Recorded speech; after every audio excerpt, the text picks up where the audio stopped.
Hello and welcome to another First Impressions video brought to you by MMO Play. Today we're taking a look at another oldie, a little more retro gaming. That's right, we're looking at Everquest. This is one of the kind of innovators of the genre. It's a little bit late for our first look. I mean, we got Everquest 2 now. It seems like it's got pretty good reviews, but it's a free-to-play. But we're kind of going through and doing a couple of older games. We're trying to compile a list of some of our all-time favorites. So we're just going to go through some of these older ones like Everquest. We did UO yesterday. Got a couple more coming up. This is a 3D game, which it's kind of a big deal. Back in 1999, it was originally from Sony Online Entertainment, released in March of 99. Ooh, man. This was out when I was still in high school. I'm feeling old now. We're going to make a wizard, and I'm just making a basic... No, I'm not going to go through too much. You see, there's a lot of premium choices for your race and your other classes, but we're going to play just a free game. It's a free-to-play. There's microtransactions. There's an optional subscription. Those will unlock some of the different choices for you, but we're just going to play a straight-up wizard today. I'm not going to get into too much detail because one of the things a lot of these older games might be a little bit different between then and now. It took forever to level up. I never played EQ, but I did play Dark Age of Camelot. My first character took 41 days played to hit max level. People won't do that nowadays, but I can only imagine from the stories I've heard, EQ was at least as bad. So let's just hop right in and check out the game. So you can see it definitely looks dated, but would you think that looks 13 years old? That looks pretty decent for me. I mean, reminds me a little bit of WoW at launch. Maybe a little bit older than that. Certainly no worse than Dark Age of Camelot was at launch, and that came out 2 years later.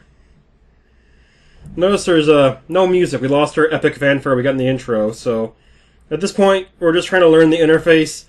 It's not very handholdy. You gotta know what you're doing, and I got a tutorial teaching me the basics, but even then, I'm still kind of, what's going on? Although part of it could be I'm trying out a pair of gunners for the first time, and my eyes are a little bit off from that. Just getting used to it. But we're just trying to figure out what's going on. You have to click a guy, hit H, that'll hail them and get their attention. And then they can bring up options. Hey, it looks like he's talking to me in my chat window. I gotta talk back to him. I do remember that from Dark Age. You do have to talk to NPCs. Sometimes, I think later in that game they made it so you could click on their chat window, but this game is older, so this is probably the second oldest MMO I've ever played. We looked at UO, that was actually 2 years earlier. And we're going to go and make our great escape. And it does have WASD movement. It does have, oh, thank goodness, jumping, because some of the games I've been playing lately have no jumping. And we got MMO Mage here, our wizard, looking for a way out. It does have mouse panning, so right-click will turn, and left-click will pan the camera. That's handy. It's a system I learned how to play MMOs on, so that's what I like to use. Man, we got this guy here. We need to... Not much in the way of spell graphics. It's pretty basic. It might be just the level I'm at, but... Hey, I don't need flashy graphics to have good gameplay. I've considered going back and playing Baldur's Gate 2 just because I want to go through the gameplay. Oh, I got some battle music. Yeah, it looks like that was a pretty easy fight. I mean, it's the first fight of the game. What do you expect?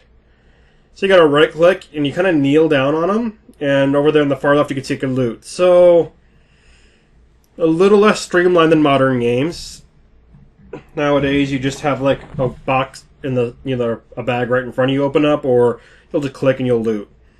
So it's a couple extra steps, but that's part of what these games learn through the genre. I mean, every game basically steals ideas from the previous ones, and this one really didn't have any previous. This was the first popular 3D MMO there was. UO was more of a 2D before you start complaining, because I played UO, so I'm not going to bash that game, ever. So I'm trying to sit here and going, yeah, I can't equip my bracer, but you can't do it. Let's just move a little forward. Alright, and you remember how annoying corpse runs were in WoW? Well, I got something even worse for you. Dying in this game is annoying. You don't corpse run, you just go back to the grave. And if I remember right, you lose something. In Dark Age, you lost experience. You had to come back to your grave to pray to get some of it back. I think EQ has a similar system. I'm not positive, because, like I said, I've never played it. But I'm picking a guy that's a little high level for me. I don't think it had a con system like Dark Age and later games did, where it gives you a color to correspond to its level difference from you, and it'll warn you, hey, this guy's going to kill you. But that's pretty much all there is to it. If you want to check out the game, it's available for free now. With the content, stay tuned to more videos for MMO Play. I might give this game a little more chance, or I might just play some EQ too. I never got into that either. Thanks for watching.